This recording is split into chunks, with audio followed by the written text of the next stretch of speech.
Assalamualaikum warahmatullahi wabarakatuh.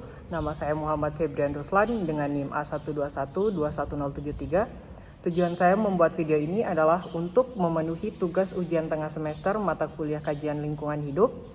Di sini saya akan menjelaskan hasil rangkuman saya tentang 6 materi kelompok yang sebelumnya sudah dipresentasikan. Baik, materi pertama yaitu mengenai kajian lingkungan hidup sebagai pola ilmiah pokok Universitas Tadulako. Pertama-tama di sini saya akan menjelaskan apa itu kajian lingkungan hidup. Jadi kajian lingkungan hidup merupakan suatu ruang lingkup beserta isinya yang meliputi semua makhluk hidup, mencakup manusia dan benda, serta bagaimana perilaku manusia dalam mensejahterakan kehidupan makhluk hidup. Kehidupan manusia dan makhluk hidup lainnya tidak bisa terlepas dengan lingkungan sekitar, baik lingkungan alam maupun sosial. Dan kajian lingkungan hidup merupakan suatu pengkajian terhadap permasalahan yang terjadi di dalam lingkungan beserta isinya, agar dapat mengetahui titik permasalahannya dan mencari solusi dari setiap permasalahan tersebut. PIP Universitas Tadulako dicetuskan pada tahun 1982 dan dibahas dalam serangkaian seminar dan lokal. Kajian lingkungan hidup dijadikan sebagai PIP di Universitas Tadulako karena lingkungan hidup adalah kesatuan ruang dan semua benda, daya, dan makhluk hidup termasuk manusia dan perilakunya yang mempengaruhi kelangsungan perkehidupan dan kesejahteraan manusia dan makhluk hidup lainnya. Dan juga dikarenakan kajian lingkungan hidup melaksanakan kegiatan pengabdian kepada masyarakat dalam rangka mengamalkan ilmu pengetahuan dan teknologi dengan jalan memperkuasai dan berperan serta dalam kegiatan-kegiatan pembangunan di daerah tertinggal pada khususnya, serta memberikan pelayanan terbaik kepada masyarakat dalam hal pemberian konsultasi hukum, manajemen, informasi ilmiah, paket-paket teknologi, dan sebagainya. Baik, lingkungan hidup sebagai objek kajian UNTAD terbagi menjadi 4. Yang pertama ada kondisi lingkungan hidup di Sulawesi Tengah yang relatif, terutama lingkungan hidup fisik. Dan yang kedua ada kondisi lingkungan hidup sosial budaya yang relatif heterogen, baik etnis, adat istiadat, maupun agama. Dan yang ketiga ada kondisi lingkungan pemukiman yang terpencar-pencar, atau ada pantai, pedalaman, pegunungan, dan nomaden. Dan yang terakhir ada mempunyai keanekaragaman hayati yang khas. Baik, lanjut ke materi yang kedua mengenai konsep lingkungan hidup. Baik, ekologi adalah studi tentang bagaimana makhluk hidup berinteraksi dengan lingkungan biologis dan fisik untuk membuat kehidupan mereka, dan bagaimana interaksi tersebut mempengaruhi distribusi dan kelimpahan jenis makhluk hidup tertentu. Di sini terdapat 4 tingkatan yang berlapis dalam ekologi. Yang pertama ada ekologi organisme, mempelajari perilaku jenis organisme tertentu, bagaimana organisme bergerak, tumbuh, mencari makan, bereproduksi, dan berinteraksi dengan lingkungan tempat tinggalnya dipelajari dalam ekologi biologi. Yang kedua ada ekologi populasi, mempelajari dinamika populasi dalam ekosistem. Populasi tidak selalu statis, atau sama artinya dengan populasi dapat bertambah atau berkurang atau dapat tetap dalam jangkauan. Dan yang ketiga ada ekologi komunis, maksudnya ekologi komunitas, menggambarkan bagaimana satu jenis organisme yang hidup di lingkungan tertentu berinteraksi dengan jenis organisme lain di lingkungan yang sama. Biasanya ada semacam persaingan di mana organisme harus bertahan hidup dan tinggal di lingkungan ini. Dan yang keempat ada ekologi ekosistem, adalah tingkat yang paling kompleks mengenai organisasi biologis. Ekosistem adalah lingkungan pendukung kehidupan yang paling lengkap. Ekosistem bisa kecil, misalnya akuarium. Itu bisa menjadi sesuatu yang besar seperti ekosistem biosfer. Jadi ekosistem atau sistem ekologi adalah unit komunitas lingkungan biotik dan abiotik. Ekosistem mempunyai beberapa komponen yang dibagi berdasarkan dari segi makanan atau trofik, dari segi deskriptif, dan segi fungsional. Baik, di sini ada beberapa hubungan ekologi dengan ilmu lainnya. Yang pertama ada ekologi dengan ilmu fisika. Jadi, ekologi juga berkaitan dengan ilmu fisika. Contohnya pada peristiwa perubahan suhu.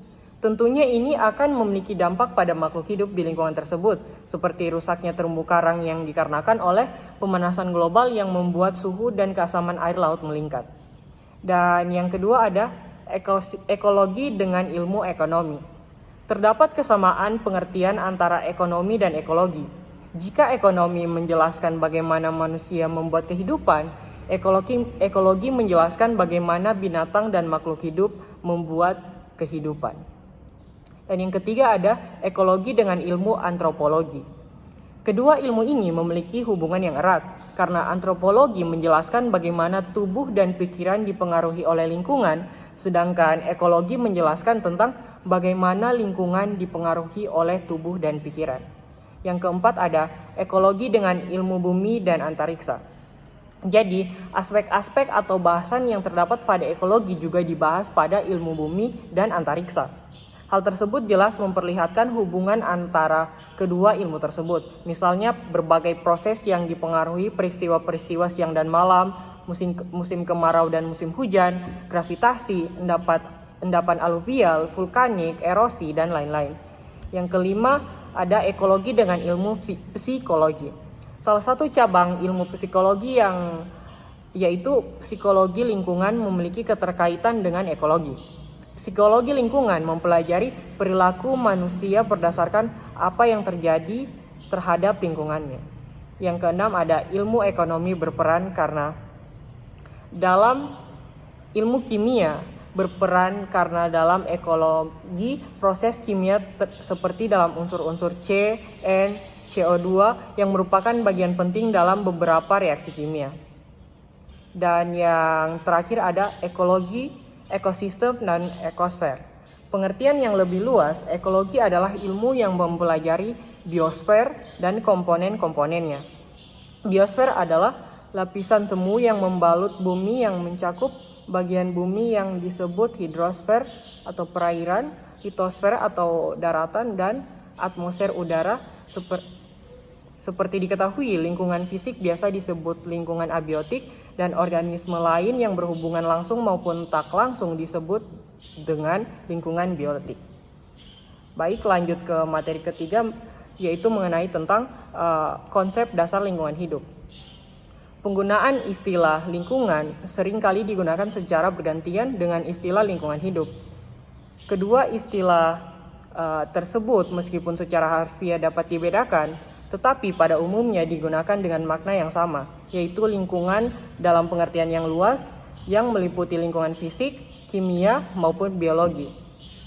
Lingkungan hidup juga memiliki makna berbeda dengan ekologi, ekosistem, dan daya dukung lingkungan. Secara umum, lingkungan diartikan sebagai segala benda, kondisi, keadaan, dan pengaruh yang terdapat dalam ruangan yang kita tempati dan mempengaruhi hal yang hidup termasuk kehidupan manusia.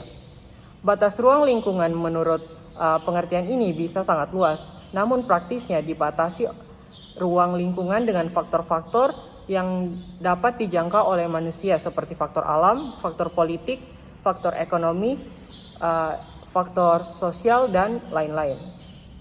Prinsip-prinsip ekologi merupakan prinsip-prinsip yang terkandung dalam ekologi yang menjadi pokok dalam menanggulangi masalah lingkungan hidup, disebut juga dengan prinsip-prinsip lingkungan. Ilmu lingkungan mencakup berbagai disiplin ilmu yang masing-masing mempunyai prinsip dan konsep tersendiri. Konsep ilmu lingkungan berusaha menyatukan berbagai pendekatan ilmu menuju pengertian yang menyeluruh tentang lingkungan hidup. Kita tidak hanya menggunakan ide konsep tersebut secara terpisah-pisah, namun juga harus berusaha menemukan konsep yang dapat menyatukan berbagai pendekatan tersebut. Konsep yang diajukan oleh Purdon dan Anderson untuk menjawab tantangan tersebut ataupun menjadi pedoman yaitu konsep homeostasis, energi, kapasitas, simbiosis, sistem, dan model. Baik, lanjut ke materi keempat mengenai kajian lingkungan hidup. Komponen lingkungan hidup merupakan segala bagian-bagian yang terdapat di sekitar lingkungan hidup yang dapat berdampak terhadap kehidupan makhluk hidup di dalamnya. Lingkungan hidup bergantung pada beberapa hal diantaranya seperti keadaan unsur di lingkungan hidup, keadaan fisik, dan juga interaksi antar tiap komponen di dalam lingkungan hidup. Komponen-komponen lingkungan hidup dapat terbagi 3 secara umum, yaitu yang pertama ada lingkungan biologis. Lingkungan biologis atau yang biasa disebut sebagai lingkungan biotik merupakan segala jenis makhluk hidup yang berada di lingkungan tersebut. Pengelompokan komponen lingkungan hidup dapat dikelompokkan berdasarkan ukurannya, yaitu mikroorganisme yang terdiri dari bakteri dan organisme pengurai, sedangkan makhluk yang makroorganisme merupakan makhluk hidup seperti hewan, tumbuhan, dan tentunya manusia itu sendiri. Yang kedua ada lingkungan fisik. Lingkungan fisik atau yang biasa disebut sebagai lingkungan abiotik merupakan kelompok benda mati di sekitar makhluk hidup. Lingkungan fisik terdiri dari unsur-unsur yang berfungsi sebagai pelengkap terhadap komponen lingkungan biologis. Dan yang ketiga ada lingkungan sosial. Lingkungan sosial merupakan suatu lingkungan yang mana menjadi tempat bagi manusia untuk bersosialisasi. Kegiatan sosialisasi yang dilaksanakan manusia berwujud aktivitas antara sesama manusia dan juga aktivitas yang berhubungan dengan alam. Dan yang keempat ada lingkungan budaya. Lingkungan budaya merupakan salah satu komponen lingkungan hidup yang merupakan hasil daya cipta manusia. Dan kelima ada lingkungan ekonomi. Lingkungan ekonomi merupakan salah satu komponen dalam lingkungan hidup. Tingkat kesehatan sebuah lingkungan juga dapat dilihat dari segi ekonomi. Dalam kegiatan ekonomi, produksi dan konsumsi suatu barang dapat bermanfaat untuk masyarakat. Dan yang terakhir ada lingkungan kesehatan. Kesehatan menjadi salah satu komponen yang penting dalam lingkungan hidup. Dapat kita ketahui bahwa lingkungan merupakan salah satu keadaan yang berasal dari luar dan dapat berpengaruh terhadap perkembangan organisme. Lanjut ke materi yang kelima mengenai peraturan dan kebijakan terkait lingkungan. Peraturan lingkungan hidup dibuat untuk kepentingan berbagai pihak, baik bagi pemerintah maupun swasta. Peraturan perundangan tentang lingkungan hidup penting dipahami oleh para pelaku bisnis dan pimpinan perusahaan. Undang-undang tentang perlindungan dan pengelolaan lingkungan hidup atau PPLH membuktikan bahwa hukum dan peraturan lingkungan ini diatur dengan lebih tegas. Perlindungan dan pengelolaan lingkungan hidup merupakan usaha secara terpadu dan sistematis guna mewujudkan fungsi lingkungan hidup serta menghindari adanya kerusakan lingkungan hidup dan pencemaran. Dalam hal ini termasuk perencanaan, pengendalian, pemanfaatan, pengawasan, pemeliharaan, serta penegakan hukum. Secara umum, ketentuan umum tentang Undang-Undang Pengelolaan Lingkungan Hidup yang terdapat pada Undang-Undang Republik Indonesia Nomor 23 Tahun 1997. Kebijakan lingkungan adalah serangkaian tindakan yang dipertimbangkan negara untuk mengurangi tingkat polusi dan pada gilirannya melindungi dan melestarikan lingkungan. Tujuan utamanya adalah untuk menciptakan hati nurani yang konservatif dalam jangka pendek, menengah, dan panjang oleh entitas publik dan swasta, termasuk individu biasa. Tindakan ini telah diambil oleh pemerintah yang berbeda dalam aliansi dengan organisasi internasional, memungkinkan pembentukan peraturan hukum yang melalui undang-undang, keputusan, peraturan, dan instrumen hukum lainnya menjamin kepatuhan mereka dalam mendukung unsur-unsur alam. Kebijakan lingkungan ditujukan untuk meningkatkan dan merawat lingkungan, meningkatkan kualitas hidup manusia, melestarikan fauna dan flora, di samping mempromosikan budaya yang berkelanjutan melalui strategi yang ditetapkan untuk menghadapi momok serius ini. Berbagai upaya telah dilakukan, meskipun tidak cukup, oleh Organisasi Perserikatan Bangsa-Bangsa atau PBB yang memiliki komisi khusus yang disebut UNEP atau United Nations Environment Program, yang menangani segala sesuatu yang berkaitan dengan lingkungan dan menilai kerusakan di tingkat global, nasional, dan regional. Baik materi yang terakhir atau materi ke-6 yaitu mengenai kearifan lokal tentang pengelolaan lingkungan hidup. Salah satu upaya pemerintah Indonesia dalam mengupayakan pelestarian lingkungan hidup ialah melalui pembuatan Undang-Undang Nomor 32 Tahun 2009 tentang perlindungan serta pengelolaan lingkungan hidup. Undang-undang ini disahkan pada 3 Oktober 2009 oleh Presiden Indonesia, Susilo Bambang Yudhoyono, beserta Menteri Hukum Hak Asasi Manusia Republik Indonesia, Andi Matlata. Undang-Undang Nomor 32 Tahun 2009 berisikan 127 pasal dengan perlindungan serta pengelolaan lingkungan hidup sebagai fokus utamanya. Secara garis besar, Undang-Undang Nomor 32 Tahun 2009 berisikan upaya sistematis dan terpadu untuk melestarikan lingkungan serta sebagai upaya pencegahan terjadinya pencemaran atau kerusakan lingkungan hidup. Hal ini tercermin dalam pasal 1 ayat 2 Undang-Undang Nomor 32 Tahun 2009 yang berbunyi, perlindungan dan pengelolaan lingkungan hidup adalah upaya sistematis dan terpadu yang dilakukan untuk melestarikan fungsi lingkungan hidup dan mencegah terjadinya pencemaran atau kerusakan lingkungan hidup yang meliputi perencanaan, pemanfaatan, pengendalian, pemeliharaan, pengawasan, dan penegakan hukum. Salah satu contoh pengelolaan lingkungan hidup dengan kearifan lokal adalah hutan larangan, yaitu hutan yang menurut aturan adat tidak boleh ditebang karena fungsinya yang sangat vital sekali sebagai persediaan air sepanjang waktu untuk keperluan masyarakat.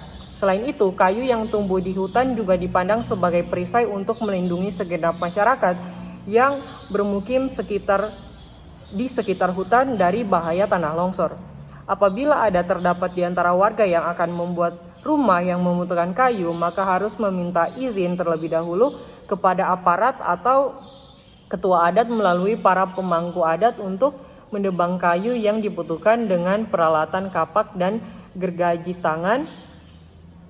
Kearifan ini masih banyak ditemui di berbagai daerah di Indonesia, tentunya dengan aturan yang berbeda-beda atau kepercayaan yang berlainan. Misalnya, suku Baduy di Banten.